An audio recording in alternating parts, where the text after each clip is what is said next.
It is good to catch up with you, and I know you've got the podcast out because I listen to it regularly. But I'm curious what else you do with your free time, and how much of the podcast takes up your time. It doesn't take up much time, honestly. We do it 3 days a week. I do a little bit of prep before. The hardest part is just you got to keep track of hockey. You got to watch a little bit. You got to keep track of the scores and this and that. So that's the hardest part because my life is busy. I do engineering work on the side. I'm a mechanical engineer by trade, I guess. So I've been doing that a little bit, and yeah, just trying to find time. And then on top of that, with the 6 kids and my wife and moving and all this stuff, it's been a hectic 2020 to say the least. You said electrical engineering work? Is that what you said?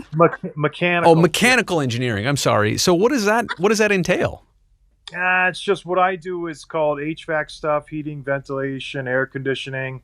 We basically get a big building, and then we'll plan how to heat it, how to cool it. We do the plumbing, we do the electrical in our little company we have. So it's kind of interesting. It gives you a newfound respect for like when a building is cool. It's like, oh, how do they do this? Because you don't even think about it. You just walk inside. It's like, oh, this is nice, but then it's like there's a lot that goes into it. So it's been fun. So wait, all that training and stuff that was taking place before you were a hockey player, during, or since you've left hockey?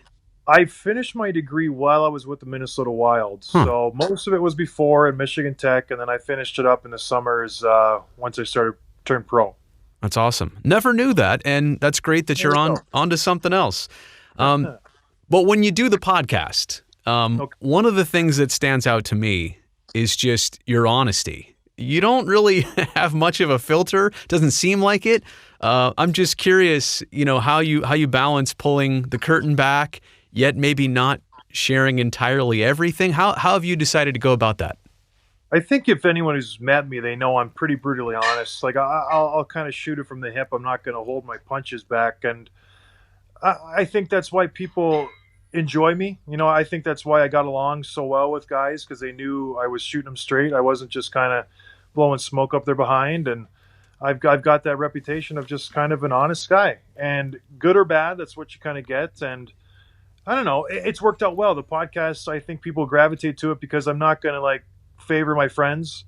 I'm just as hard as on Joe Thornton and Patrick Marleau as I am on a guy I don't like, so it kind of works out good in that regard. I really like when you have guests on because I just feel like you're such a relatable person and a player, right? Because you were, 7 different teams in 8 seasons, something like that? And it sounds terrible when you say it. Ugh. Well, no, but okay.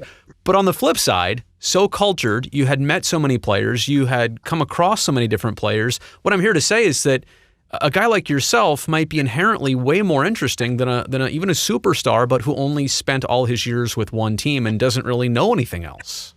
Yeah, it's funny when I try to think of who to have on the show for an interview. I have the luxury of having, like you said, those 7, 8 teams I've been on. Like I can go through my phone and be like, oh man, I got a lot of phone numbers of players. So right. That worked out. But yeah, it's I was never, I don't think the black sheep on any team. I always think I was well liked by the guys, and we got along pretty well. Especially when I was in San Jose, it seemed like everybody clicked there, and we had such a good group. I still talk to so many of those guys to this day. So it's I don't know. Maybe I'm nice. Who knows? No, and I'm saving the San Jose stuff for a second because I got a few questions on that. But I want to go back to just kind of the job of hosting a podcast. And I'm not going to lower you to my level and call you media, but yes, I appreciate that. but I do think that you're a guy that now understands what it's like to ask, not tough questions, but interesting questions, to be informative, to be a little entertaining. What kind of new things have you learned about like hosting a show that maybe you never knew before? The hardest part is actually asking the guy for the interview.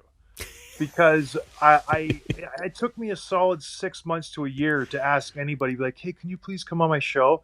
I just felt so weird. And like, I've never been in that position before where I was on the asking end. And I never wanted to be shut down, because I've had guys who are just like, no, I don't do podcasts. I don't do shows. I don't do media. So no.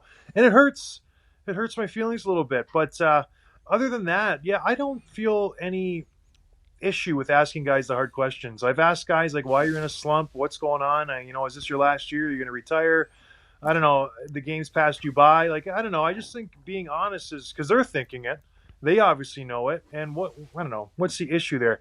I'm still their friend at the end of the day. And I think I've had guys like, I don't want to talk about that. And I respect it. But for the most part, the guys are honest. They know, the writing's on the wall if they're slowing down or if they're not playing well, if they got beat up, but we can talk about that. I don't know.